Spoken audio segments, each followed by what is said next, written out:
Hello everyone. Here we are solving a problem or trying to find out a magnetic moment when it is bent into a U shape and a S shape as being shown here, right? This shape, this and this. But before going into that, let me first tell you quickly what do you mean by a magnetic moment of a bar magnet? Yeah, let's see.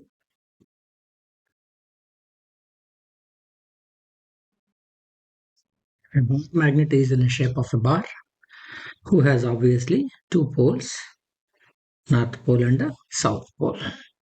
These poles are adjusted a little into inside.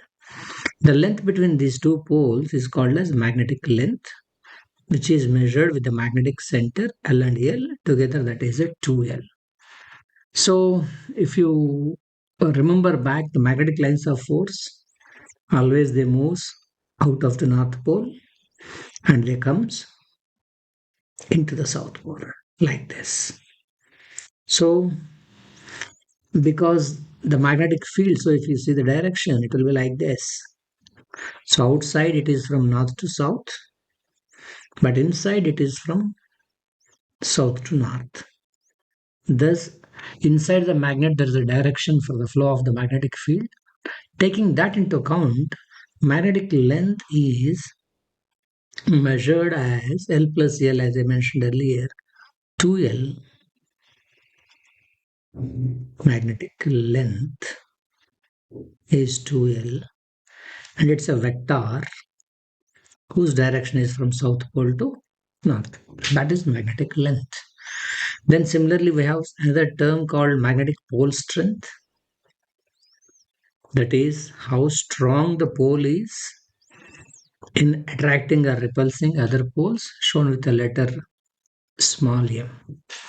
The product of these two, pole strength and magnetic length, is called as magnetic moment. Magnetic moment, capital M, is product of M and 2L. I have explained all this in the other videos. I'm just giving you the basics here. So, being m is a scalar, 2L is a vector, this is also a vector whose direction is similar to the length of the bar magnet, that is south to north. So, for this bar magnet, magnetic moment is small m into 2L. Now, the question is this magnet is now converted into other shape. What is that other shape is?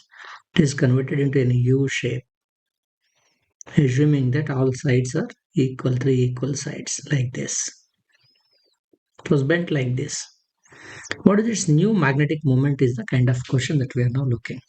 So this is the same North Pole, this is the same South Pole. The pole strength that is there is not going to change because this part, entire part is already there as it is.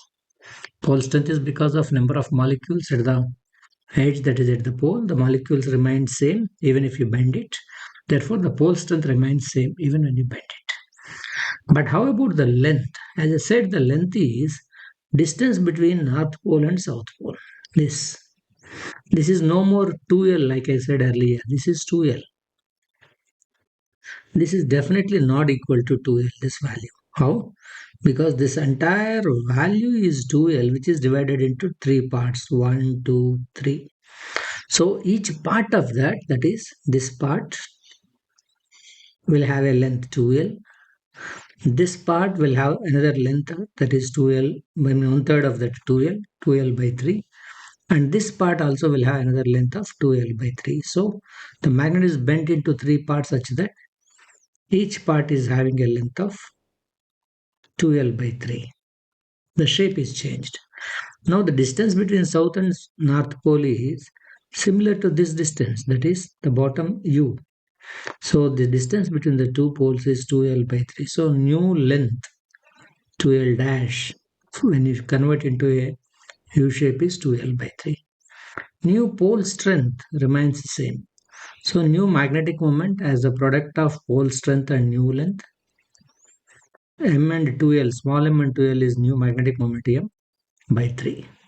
So when you convert a magnet into a U shape, its magnetic moment becomes M by 3. Now I have an extension of this question, little extension of this question.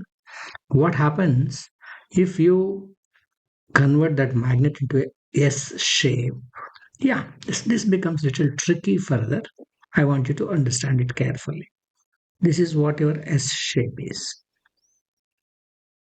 So the magnet has got a new shape, S shape.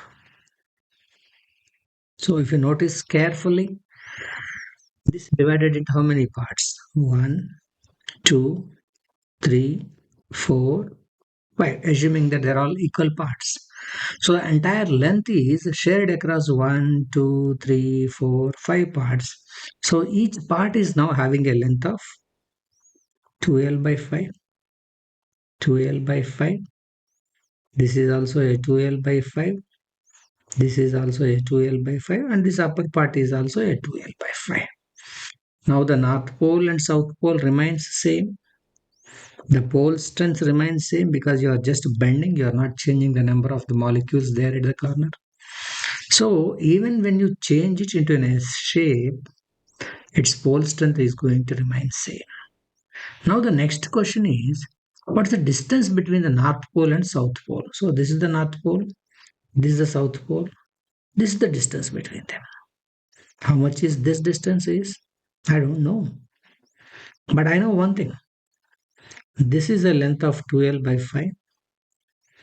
This is 2L by 5. And here also, this is parallel to this. This is another 2L by 5. Right? Now, you can see a right angle triangle here. This is the right angle triangle. Yeah. You see a right angle triangle here? Yes. What is this side? This is 2L by 5 and 2L by 5 together. That will become 4L by 5. And this side is 2L by 5. And this is the right angle triangle.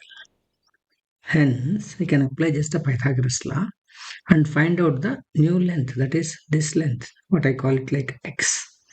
So how much is that x is? Yeah, tell me now using Pythagoras law. X is the hypothesis is under square of these two things. That is one side, bottom side 12 by 5. This one I'm talking whole square. And this vertical side 12 by 5 and another 12 by 5 is 4L by 5 whole square. I'm just applying a Pythagoras theorem that hypothesis is the square of the sum of the square of the other two sides. Let's simplify this further. Yeah, root of 4L square by 25 plus 16L square by 25. That is under square root of 20L square by 25. That is square root of 4L square by 5. So how much is that? 4 under square root is 2. L square under square root is L root 5. So the new length is 2L by root 5. So new magnetic moment is there. Pole strength remains same. New length is 2L by root 5. Small m into 2L is capital M. So new magnetic moment is m by root 5. So this is all to tell you one story that even when you bend, pole strength of the magnet pole remains same. But the distance between the poles, if it get affected, magnetic length is also affected, which is a vector. And hence magnetic moment is also a vector quantity. That's it. Thank you for watching.